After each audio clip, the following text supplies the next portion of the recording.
आकृति है वृत्त के। ज्यामितीय आकृति आप जो पढ़े होंगे, विभिन्न प्रकार की ज्यामितीय आकृतियों की पहचान, ये ज्योमेट्रिकल शेप है। ये बिल्कुल ही साधारण तरीके से मिट्टी से बना हुआ है ना। इसमें कोई विशेष व्यवस्था नहीं की गई है। कैसे टीचिंग लर्निंग मटेरियल, शिक्षण अधिगम सामग्री, जिसको टीएलएम कहते हैं ना, तो उधर चलिए आपको बात है। टीचिंग लर्निंग मटेरियल तैयार किया गया है कि बच्चे इसको देखेंगे और समझेंगे कि यह वृत्त है। ये गोल गोल है ना, गोल गोल जब देखते हो, इसको सर्किल कहते हैं इंग्लिश में। ये पूरा यहाँ से यहाँ तक का डायमीटर हो जाता है, व्यास। इसका आधा क्या हो जाता है, व्यास का आधा त्रिज्या, radius.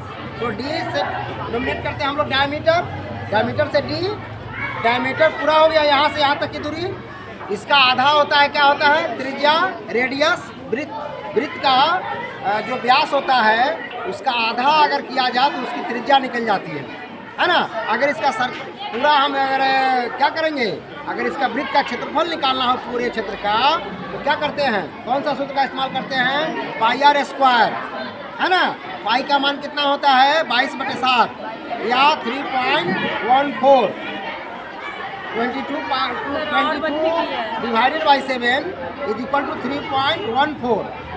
So you can calculate the क्या है, वृत्त का क्षेत्रफल निकाल सकते हैं। Area of circle pi r square. अगर वृत्त की परिधि की बात करें तो 2 पाई आर, है ना। तो ये वृत्त की बात है, इससे ज्यामितीय आकृति सीखने को आपको मिलेगी। फिर उसी प्रकार आप वर्ग देख रहे हैं, है ना, वर्ग देख रहे हैं ना। इसमें चारों भुजा बराबर होता है आपस में। त्रिभुज में 3 भुजा देख रहे हैं ना, 3 साइड होता है, 3 भुजा। त्रिभुज के तीनों कोनों का जोड़फल कितना होता है, 180 डिग्री, 180 डिग्री। तो ये त्रिभुज आपने देखा। उसी तरह से यह आयत है ना।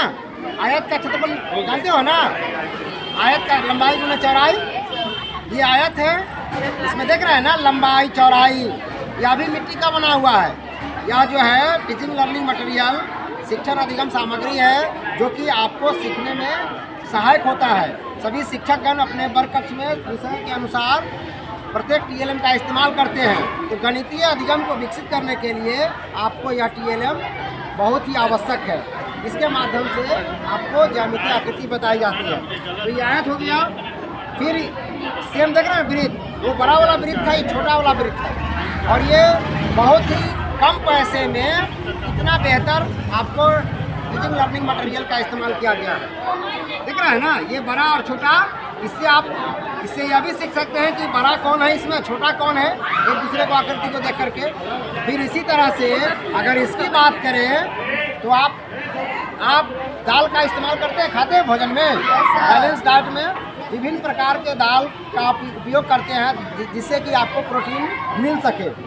संतुलित आहार में दाल की बहुत ही महत्वपूर्ण भूमिका है। तो आप देख रहे होंगे, ये मूंग की दाल है, ओरिजिनल है, और ये चना का दाल है, और ये मसूर की दाल है, ये अरहर की दाल है ना, ये खेसारी का दाल है। तो सब दाल, हाँ, विभिन्न प्रकार की दाल जो है आपको देखने को मिल रहा है।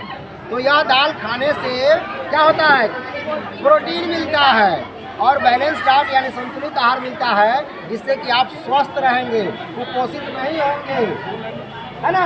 और जब आप स्वस्थ रहेंगे तो आपका पठन पाठन भी बेहतर तरीके से होगा। तो आप इसको देख करके, आपके आसपास में इसकी खेती की जाती है, आप देखते होंगे मूंग की खेती किस सीजन में कौन सा फसल हम लगाते हैं, क्लाइमेट के हिसाब से। जो जिस क्लाइमेट में जिस फसल को उगाई जाती है, उस क्लाइमेट के हिसाब से फसल भी तैयार होता है ना।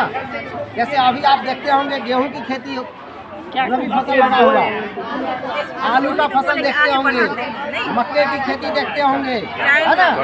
तो उसको देखते